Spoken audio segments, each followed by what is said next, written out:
dengan solidaritas. Solider.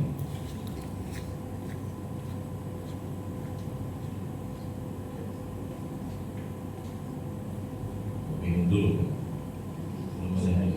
Hah? Langsung apa? Jadwal itu setengah 1 belum? Jam 12.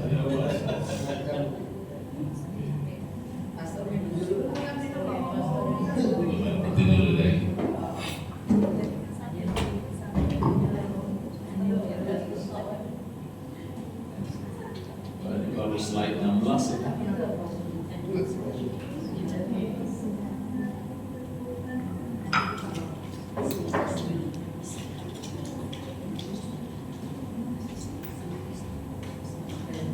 Baru slide 16, slide saya 61 ya.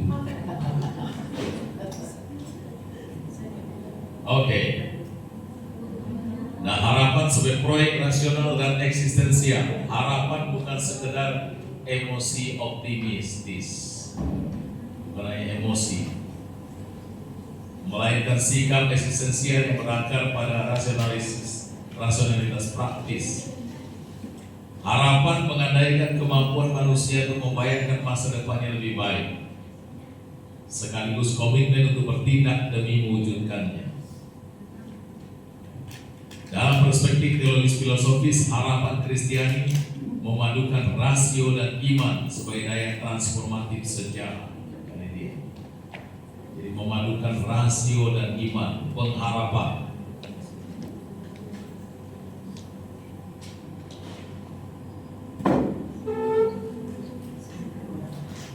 Jadi iman dan rasio, fides et ratio. Nah, jadi memadukan iman dan rasio.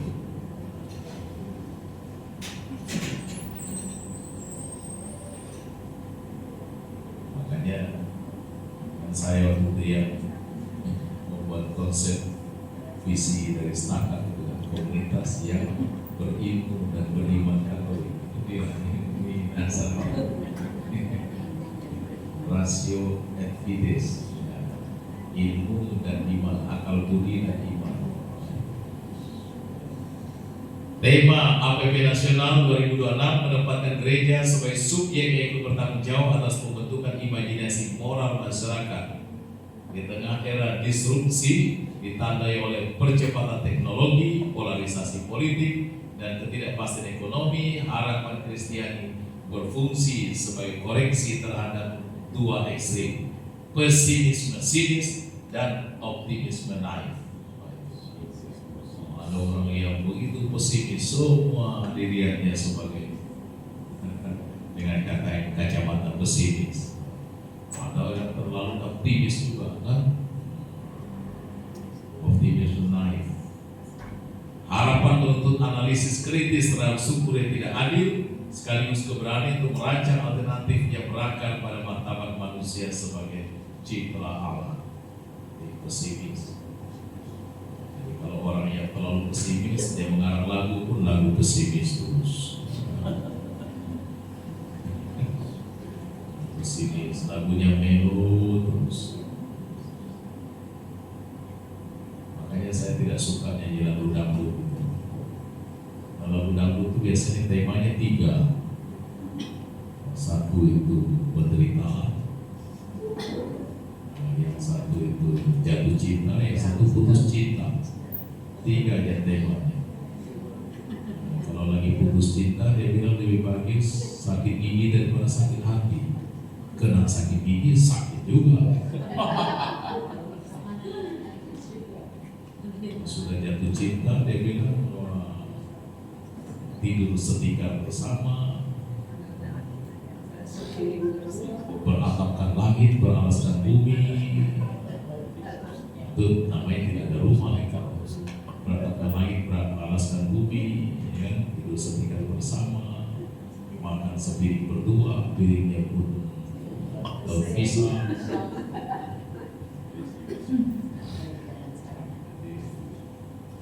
Makanya, jadi saya bertolak belakang dengan adik saya suster itu. Adik saya suster itu penyanyi dangdut. Suster Tommy itu CP. Adik saya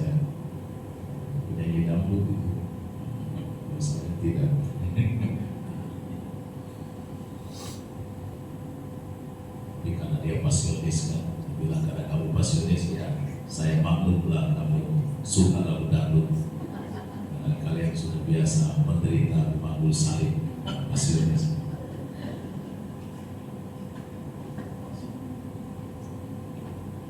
Ketika kebijakan publik dipersepsikan lebih menguntungkan oligarki daripada rakyat luas, gereja dipanggil untuk mengembangkan filsafat praksis yang berorientasi pada martabat manusia. Harapan tidak boleh direduksi menjadi retorika spiritual yang menghibur, tetapi harus diterjemahkan sebagai energi transformasi sosial yang konkret sejalan dengan visi persaudaraan universal. Jadi bukan retorika spiritual yang menghibur pengharapan, tetapi energi transformasi sosial yang konkret. Banyak menghibur itu yang nanti seperti dikatakan oleh tokoh ateis itu kan, katanya agama itu candu masyarakat, katanya candu masyarakat ya, karena kalau kamu menderita ya agama menghibur kamu, itulah karena dia pikir menghibur ya terhibur begitu saja. Orang pengharapan itu kan harus membuat orang lebih optimis dan bergerak aktif. Tidak hanya soal penghiburan saja. Penghiburan saja nanti susah kan. Kadang kan dulu waktu masih praktek saya misalnya melayani ke rumah orang yang meninggal itu, kalau suaminya meninggal, istrinya wah datang pelayan, ini sudah meninggal kok. Dan pergi yang melayani tuh dia masuk ke dapur mulai merokok di sana. Setelah itu ada lagi yang datang keluar lagi deh.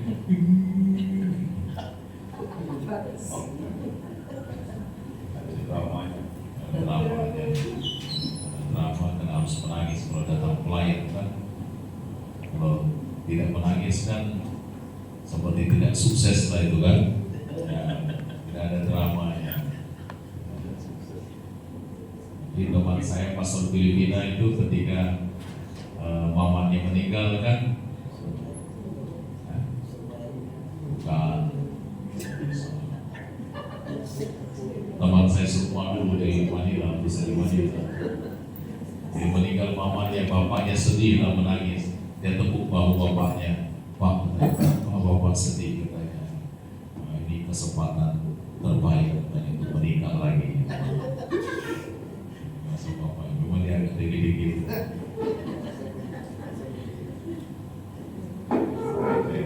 Jadi bukan hanya penghiburan seperti itu.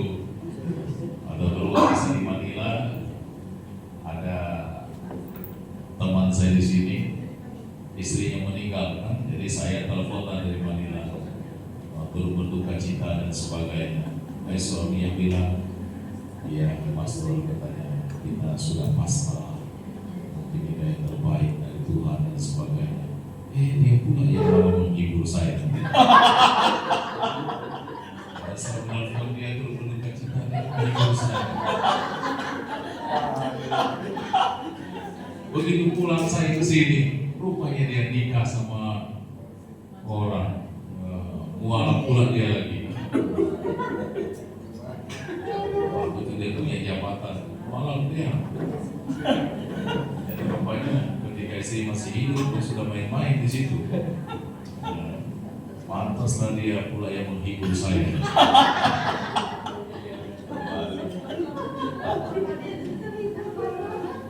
Tapi ya puji Tuhan setelah dia tidak punya jabatan lagi, ditinggalkan oleh istrinya juga.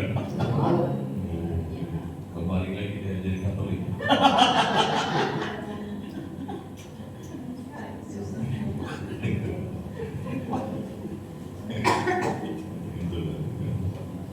Menghibur saya. Oke, tanggung jawab moral terhadap keadilan publik, gerakan misioner dalam menghadirkan pengharapan berkaitan langsung dengan tanggung jawab moral terhadap keadilan publik. Skandal korupsi, kebijakan disusun tanpa partisipasi bermakna dari masyarakat, serta indikasi penyalahgunaan kekuasaan dalam proses politik merupakan pelanggaran terhadap etika kebaikan bersama. Dalam 14 kuliah anti korupsi itu kan ada rumusnya itu M plus D minus A sama dengan C. Nah itu apa langsing dia.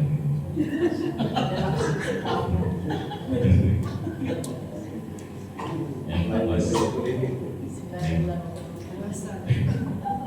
plus D minus A sama dengan C. M itu monopoli, plus D diskresionari itu berwenang, minus A accountability, akuntabilitas, hasilnya C corruption.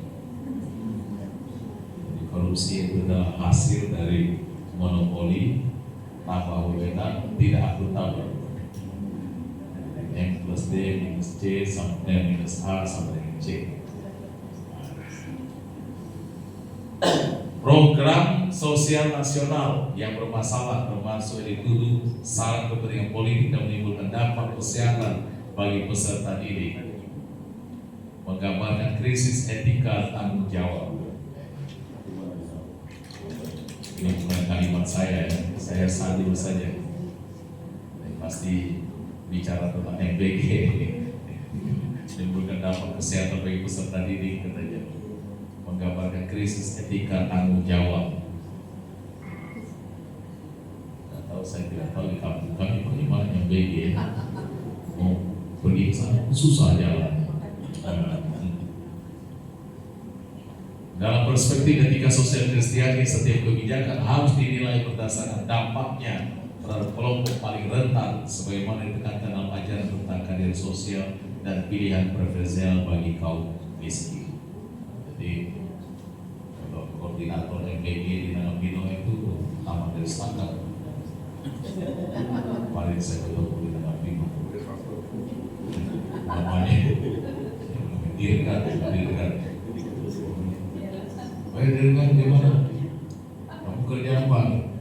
Itulah pasal. Tidak sesuai dengan jurusan saya. Apa tugasmu? Jadi koordinator MBG.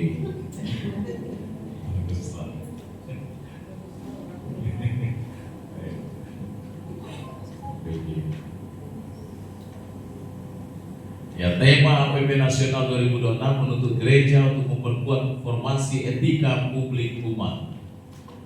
Etika itu beda dengan tiket. Jadi jangan samakan etika dan etiket. Kalau etiket itu kan biasanya tergantung pada cara. Ya, tergantung pada cara. Kalau misalnya mau beli sesuatu dengan tangan kanan, apa etiket? Tangan kiri tidak boleh etiket. Tapi kalau etika, ninju orang pakai tangan kiri, tangan kanan dia sama, tetap salah. Jadi etiket juga kan tergantung berlaku. Kalau dilihat orang atau tidak dilihat orang ya tidak berlaku. Kalau makan sendiri ya terserah aja kan, tidak perlu pakai piring pun tidak apa-apa. Ambil dari rice cooker, ambil lauknya lempar ke atas, sampai di mulut, apa tidak dilihat orang. Kalau dilihat orang ya mesti pakai sendok garpu, punyanya 32 kali katanya. Tiket. Kalau mandi di kamar mandi tidak perlu harus pakai kebaya supaya beretiket. Atau etiket itu kan tergantung kebudayaan. Jadi di tempat yang satu dianggap sopan, belum tentu sopan di tempat lain. Jadi kalau kita mungkin ketemu dengan orang yang pakai koteka, nggak bisa kita bilang, kamu tidak beretiket. Jadi kalau mereka semua pakai koteka, ya kita tidak beretiket, kita pakai jas. Kalau kita sekarang pakai pakaian, karena orang tidak pakai pakaian, dia tidak beretiket. Ya. Tapi kalau semua tidak pakai pakaian di sini, ya pakai pakaian itu tidak beretiket. Jadi etiket itu tergantung pada kebudayaan, sifatnya relatif. Kalau etika itu ya absolut, namanya berbohong ya di mana-mana saja tidak boleh. Gereja dipanggil menjadi komunitas yang mempromosikan integritas, transparansi dan akuntabilitas sebagai bagian dari kesaksian iman. Kritik terhadap perselingkuhan antara politisi, pemerintah, dan oligarki merupakan ekspresi tanggung jawab moral untuk menjaga orientasi pembangunan kepada kesejahteraan manusia.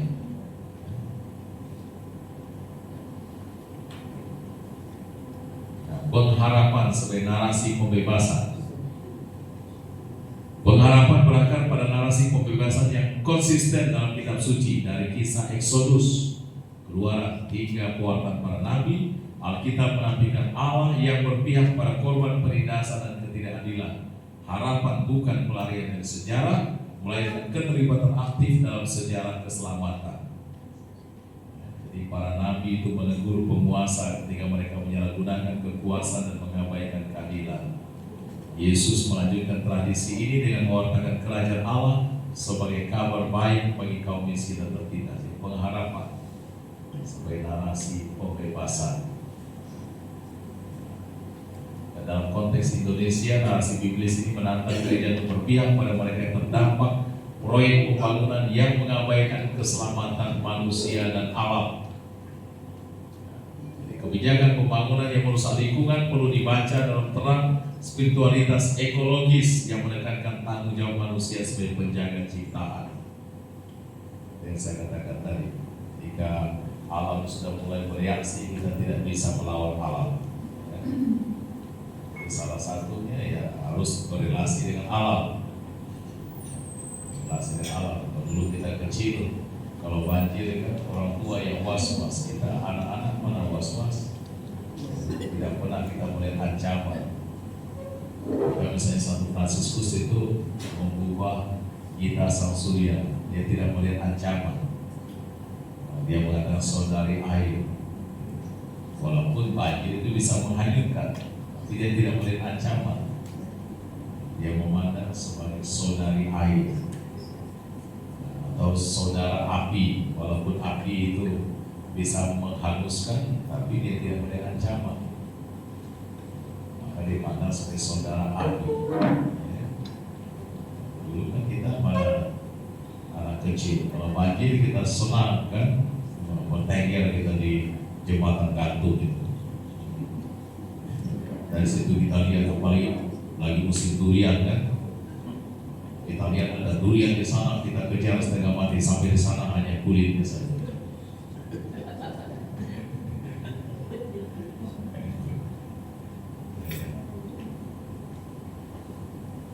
Jadi kebijakan pembangunan yang merusak lingkungan perlu dibaca dalam terang spiritualitas ekologis. Seringkali kan kalau menanam sesuatu mau supaya kita menikmati hasilnya. Orang kita lupa yang kita nikmati itu pun belum tentu kita tanam. Makan durian, bukan ya kita yang menanam durian. Nenek moyang kita dulu tanam durian. Apalagi mentawa, mana ada kita tanam mentawa sekarang? Nenek moyang kita menanam mentawa. Apalagi beliau. Puluh tahun dia hidup, kita yang menanamnya, kita menikmati. Maka semangat itu juga harus ada dalam diri kita, tidak hanya menanam supaya kita memanfaatkannya. Sama nih kalau tanam pohon belian di rumah pelangi sana, pergi ke sana udah tambah besar. Orang bilang, kapan bisa dinikmati? Ya bukan soal dinikmati, tapi biarlah yang lain menikmatinya. Dan mereka bersyukur bahwa dulu para pastor menanamnya di sini. Jadi seringkali orang kan melihat apa yang bisa saya nikmati sekarang kalau saya tanam sesuatu, dan lupa yang kita nikmati sekarang juga orang lain yang tanam. Jadi dari moyang kita dulu. Jadi jangan selalu berpikir menanam sesuatu supaya kita nikmati sekarang. Nanti kita sekarang belum mengalami dampak Merkuri, nanti keturunan kita ya akan menikmati itu dan Merkuri, mulai dari hilang telinga, hilang apa, itu semua dampak Merkuri. Jadi kita menjaga ciptaan. Jadi penjaga ciptaan. Gereja sinodal sebagai sakramen harapan, gereja dipahami sebagai sakramen keselamatan, tanda dan sarana kehadiran rahmat Allah di dunia. Sinodalitas menekankan bahwa gereja adalah komunitas yang berjalan bersama, mendengarkan Roh Kudus dalam partisipasi seluruh umat. Dalam sidang situasi internal gereja di Indonesia yang masih dibayangi klerikalisme dan berbagai skandal, tema APP Nasional merupakan panggilan untuk pertobatan eklesial. Gereja yang hendak menghadirkan pengharapan bagi dunia harus membangun kredibilitas internal melalui transparansi dan akuntabilitas, sejalan dengan panggilan untuk pembaruan terus menerus. Sinodalitas berjalan bersama, juga berjalan bersama, rakerda berjalan bersama, menyanyi berjalan bersama. Kalau satu Fransiskus kan, jika dia misalnya saudari api, saudara api, saudari air, dia tidak melihat itu sebagai sesuatu yang bertentangan, tapi saling melengkapi. Jadi bukan perbedaan itu adalah kekayaan. Dan begitulah kita bagi pengurus nyanyi kan, suaranya satu saja, kor katanya pada nyanyi bersama, satu suara semua.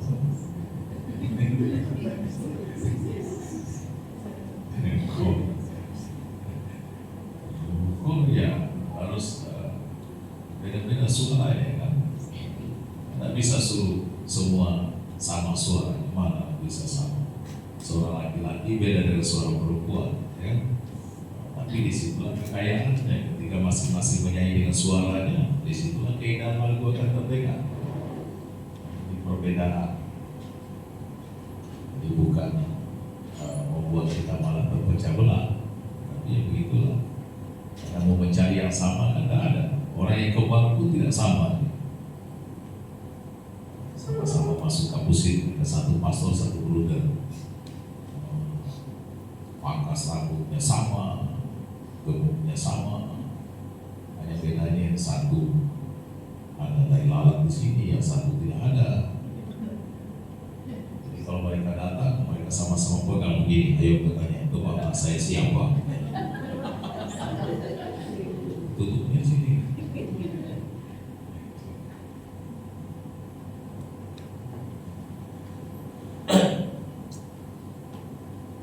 Biasanya sulit kan untuk menerima perbedaan, susah. Kita orang timur itu biasanya tidak gampang juga menerima perbedaan. Kalau perbedaan pendapat kita tidak suka. Kalau orang Eropa itu bisa mereka.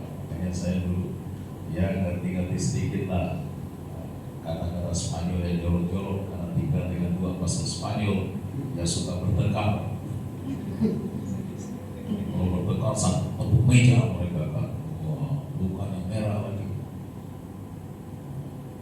Keluarlah kata-kata itu. Tapi kemudian yang satu bilang, katanya nanti kan aku cuti katanya.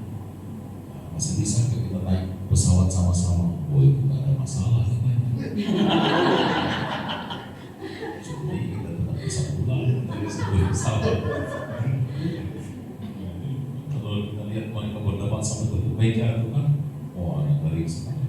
Kalau dari situ dia bilang masih bisa cuti sama-sama. Ada masalah. Atau dulu saya masih pernah dulu tinggal di Malabaya bersama dengan almarhum Pak Sosok Kudus. Dia kan selalu politik. Kalau nonton pertandingan sepak bola Italia melawan Belanda kan, itulah dia dukung Belanda, Kalau saya dukung Belanda kan tidak seru. Saya dukung Italia. Dia kan terlibat 100% kalau nonton. Jadi dia pemain Italia. Harga apa namanya itu coba lihat pemain Italia. Tiga pemain Belanda curang, saya lihat Belanda di lapangan dan di luar lapangan penjajah tetap penjajah. Dia ambil hukuman bakti, pukul kepala.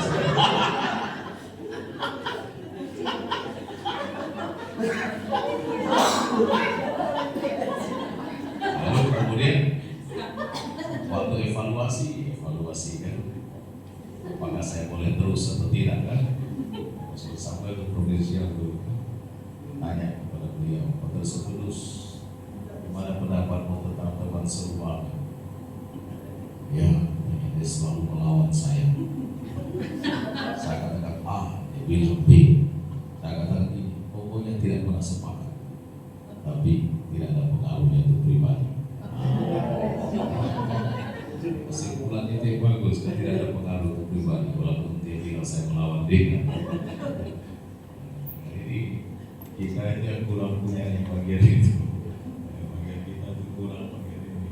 Mereka bisa itu, tidak ada pengaruh itu pribadi. Kalau kita kan pasti wah tidak keras kepala, tidak taat, wah lebih parah lagi. Sudah ditulis tidak taat, memang bisa jadi pastor lagi. Walaupun dia bilang saya selalu melawan dia dan sebagainya, tapi ujungnya tidak ada pengaruh itu pribadi. Iya. Misi sebagai pendampingan konkret. Gerakan misioner berarti kehadiran konkret di tengah penderitaan masyarakat.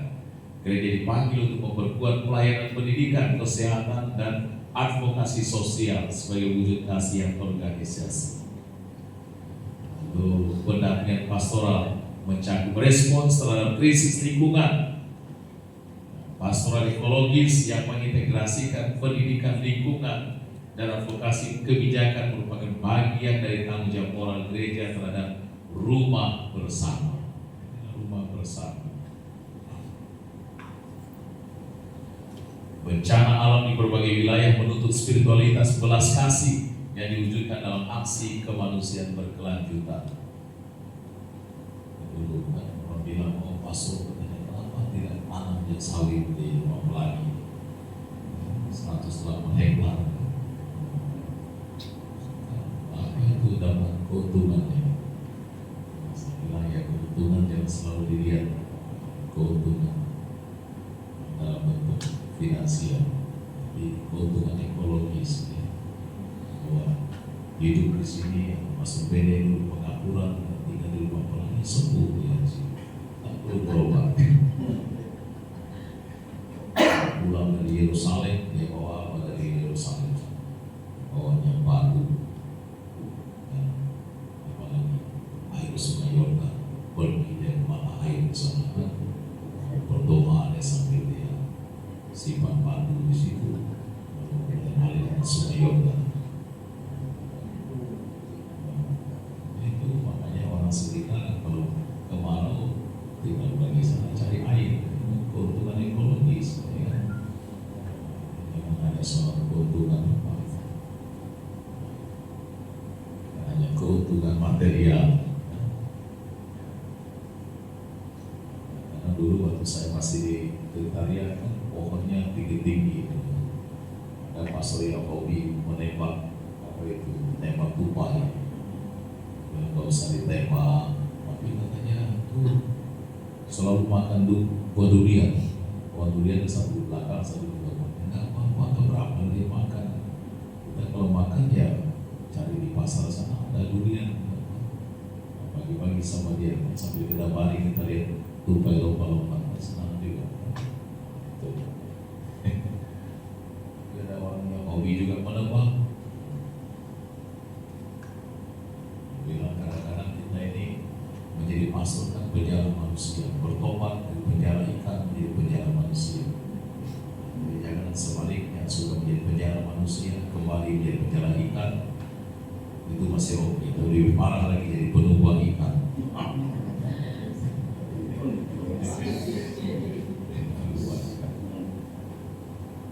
Jadi bencana alam itu menuntut kita berbelas kasih. Pastoral misioner berarti membangun komunitas yang inklusif dan dialogis. Dalam masyarakat plural, kesaksian gereja tentang pengharapan diwujudkan melalui kerjasama lintas agama demi perdamaian sosial. Dan martabat manusia di pusat penderitaan, makna dan relevansi tema APP. Tema APP Nasional 2026 menawarkan visi gereja sebagai komunitas berziarah yang berani memasukkan kompleksitas realitas sosial. Pengharapan yang dihadirkan adalah komitmen terhadap transformasi personal struktural yang berakar pada iman. Jadi pengharapan. Tema ini merupakan ajakan untuk membawa diri agar kesaksian gereja memiliki integritas. Pengharapan, komitmen terhadap transformasi personal struktural, dan solusi sebagai respons terhadap tantangan multidimensional. Beberapa agenda strategis itu. Pertama, penguatan sinodalitas dan transparansi. Penguatan sinodalitas dan transparansi. Jadi kami sekarang di Tentarian melalui pertemuan itu mulai Senin malam itu. Jadi kalau berkarya di paroki harus dilaporkan di depan misalnya kolekte mingguan berapa, lalu kemudian juga keuangan di paroki bagaimana, jadi supaya transparan tidak hanya secara akuntansi itu cocok, tapi juga harus sesuai dengan kenyataan, kejujuran. Sama dengan kalau saya bisa dikasih stipendium 1 juta, saya tulis pemasukan 500.000, pengeluaran 500.000, saldo 0 kan. Dan secara akuntansi itu tepat 500 nol. Tapi ketika sesuai kenyataan, karena saya terima 1 juta,